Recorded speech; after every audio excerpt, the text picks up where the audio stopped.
पहले तो सभी भारतीय क्रिकेट टीम के प्रशंसकों को बहुत शुभकामनाएं। भारतीय टीम ने टी20 क्रिकेट वर्ल्ड कप के सुपर 8 में क्वालिफाई कर लिया है और बड़े ही शानदार तरीके से एक दबंग अंदाज में टेबल टॉप करते हुए भारतीय क्रिकेट टीम सुपर 8 में पहुंच चुकी है। पाकिस्तान को हराने के साथ ही भारतीय क्रिकेट टीम ने पाकिस्तान के क्वालिफाई करने की राह में एक बड़ा रोड़ा भी अटका दिया है। पाकिस्तान को सिर्फ हराया नहीं है, पाकिस्तान के साथ मजाक किया, पाकिस्तान को ग्राउंड में ट्रोल किया।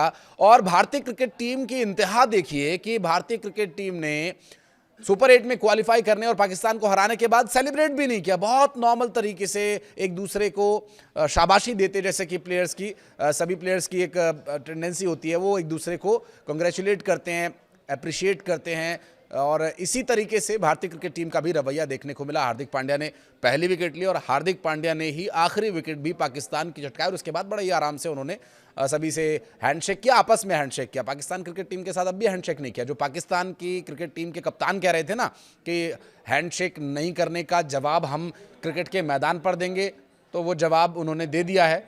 ये थर्ड लोएस्ट टी20 फॉर्मेट में पाकिस्तान का प्रदर्शन है, लोएस्ट स्कोर पर ऑल आउट होने का। 18वें ओवर में पूरी पाकिस्तान की टीम ने सरेंडर कर दिया, जैसा 1971 के युद्ध में किया था। वहां पर सैनिक थे, यहां पर इनके आधे अधूरे खेलने वाले क्रिकेटर्स थे।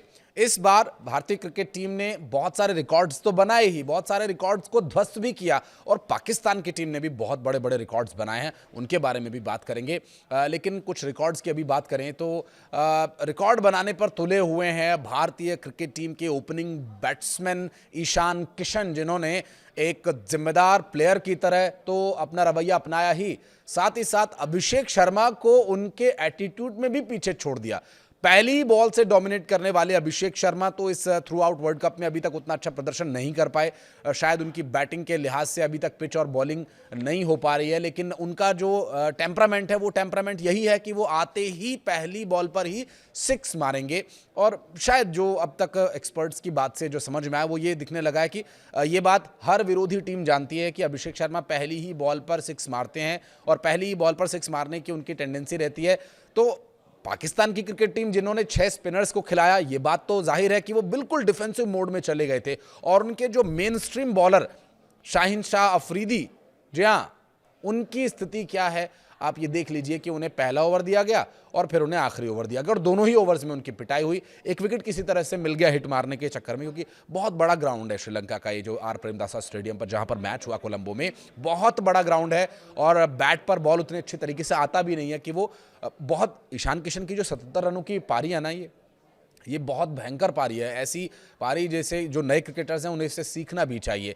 और उनकी इस पारी ने भारतीय क्रिकेट टीम को 175 रनों तक पहुंचाया। भारत की टीम जो 200 का कम से कम टारगेट लेकर के चल रही थी वो 25 रन शॉर्ट रह गई और पाकिस्तान की टीम को 61 रन शॉर्ट करके उन्होंने ये मैच जीत लिया, क्वालिफाई कर लिया।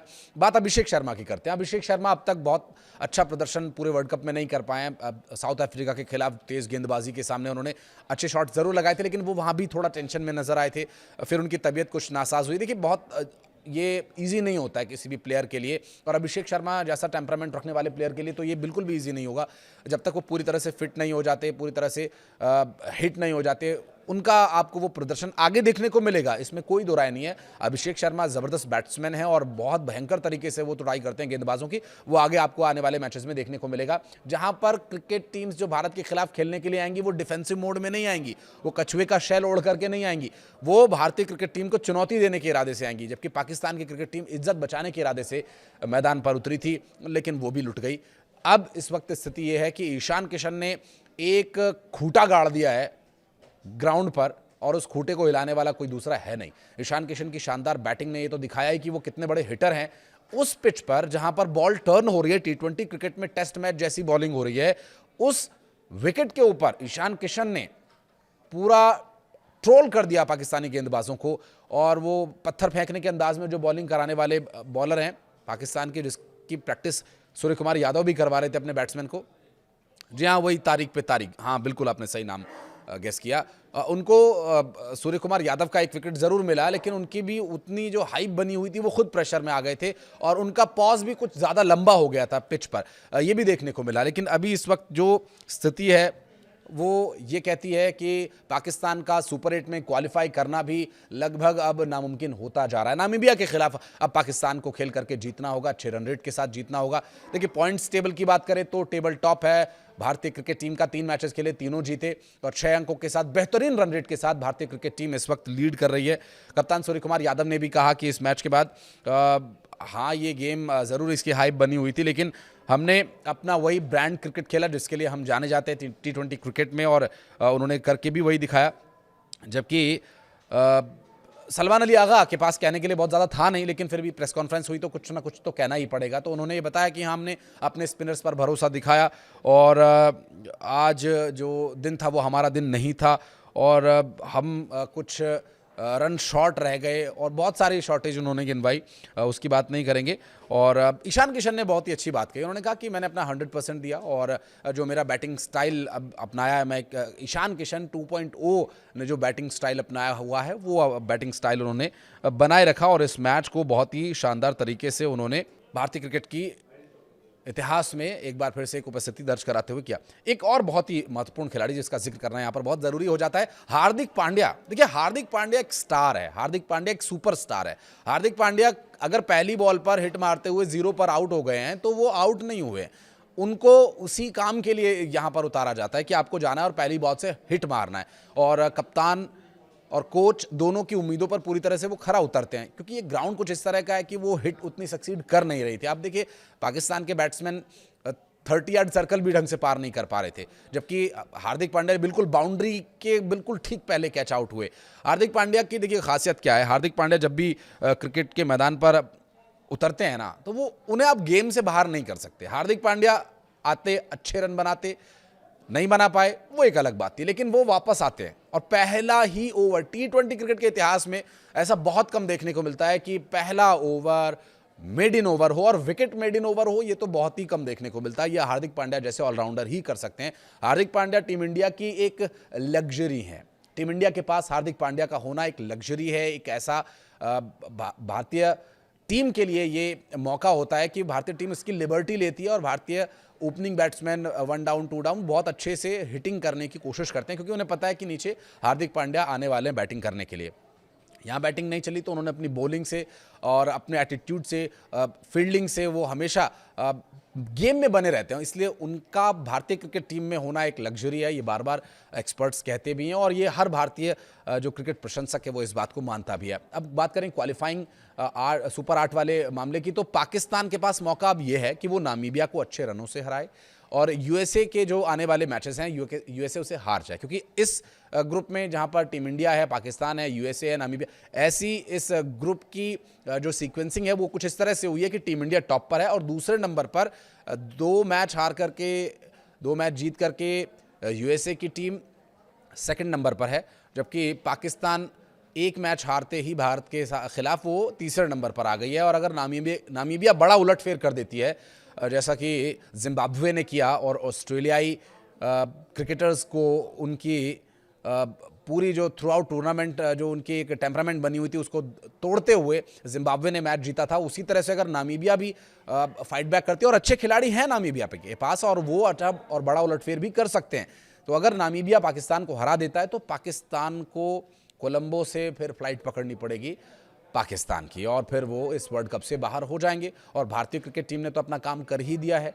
भारतीय क्रिकेट टीम अपने एटीट्यूड को पूरी तरह से वेरी कर रही है। हालांकि बार बार चर्चा ये हो रही है कि बड़े बड़े जो दिग्गज हिटर्स हैं वो क्यों नहीं चल पा रहे हैं। तिलक वर्मा रन बॉल खेल रहे हैं, सूर्य कुमार यादव रन बॉल खेले। देखिए बात जो ये पिच है ना, ये हर कोई हिटिंग करे ये ज़रूरी नहीं है, इस पिच पर रुकना भी बहुत ज़रूरी था। सूर्य कुमार यादव ने अच्छा संभालने की कोशिश की। तिलक वर्मा हालांकि रन बॉल खेलते रहे, 24-25 बॉलें खेल करके अगर आप 20-25 रन बना रहे हैं तो T20 के वर्ल्ड कप के टूर्नामेंट में ये थोड़ा कम रह जाता है, लेकिन पारी को संभालना भी ज़रूरी था।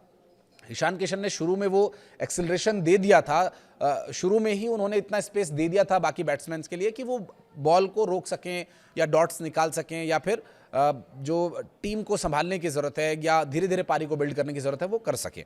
इसलिए टीम इंडिया के उन हिटर्स की अगर बात करें तो टीम इंडिया के हिटर्स आगे अभी काम करेंगे। देखिए अभी तो बहुत मैचेस पड़े हुए हैं, अभी सुपर 8 के मैचेस हैं, फिर सेमीफाइनल है, फिर फाइनल्स है, तो इन मैचेस में आपको हिटर्स देखने को मिलेंगे। भारत की कई अच्छी जो बेहतरीन बैटिंग के लिए बनाई गई पिचेस हैं, उन पर जब भारतीय बैट्समैन बैटिंग करने के लिए आएंगे तो वो आपको हिट्स देखने के लिए ज़रूर मिलेंगे। जो कोलंबो वाला मुकाबला था उसे तो आप कुछ इस तरह से लीजिए, क्योंकि वो टेस्ट क्रिकेट के लिए लगभग एक तरह से तैयार किया गया था। कितने ही रोलर्स उस पर चरा लिए गए, उसने अपनी जो टेस्ट क्रिकेटिंग वाली जो उसकी तासीर है कोलंबो के आर प्रेमदासा स्टेडियम की, वो तासीर नहीं छोड़ी। और पाकिस्तान की बॉलिंग या फील्डिंग जिस तरह से उन्होंने लगाई थी, वो भी टेस्ट क्रिकेट वाली लगभग वो खेलते नजर आए थे। इज्जत बचाते घूम रहे थे, लेकिन वो भी बची नहीं, लुट गई और पिट गई। अब इज्जत बचाने के लिए पाकिस्तान की क्रिकेट टीम को बहुत मेहनत करनी होगी, नामीबिया के खिलाफ मैच जीतना होगा।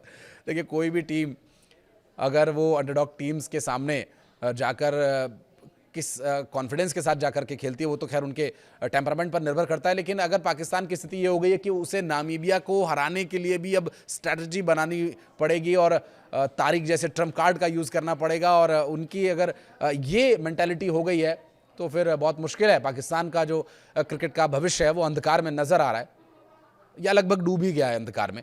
भारतीय क्रिकेट टीम के खिलाड़ियों के सामने एक एक खिलाड़ी को आप अगर खड़ा करेंगे तो उनका कद भी उनके आसपास नहीं है, और ज़मीन और आसमान का जो क्रिकेटिंग स्किल का फ़र्क है वो साफ नज़र आया इस मैच में भी। कुछ आप कहना चाहें तो बताइएगा, कोई मैच से जुड़ी इंटरेस्टिंग बात अगर आपको लगी हो तो कमेंट सेक्शन में ज़रूर बताइएगा। वीडियो को यहाँ तक देखने के लिए बहुत धन्यवाद। Congratulations team India.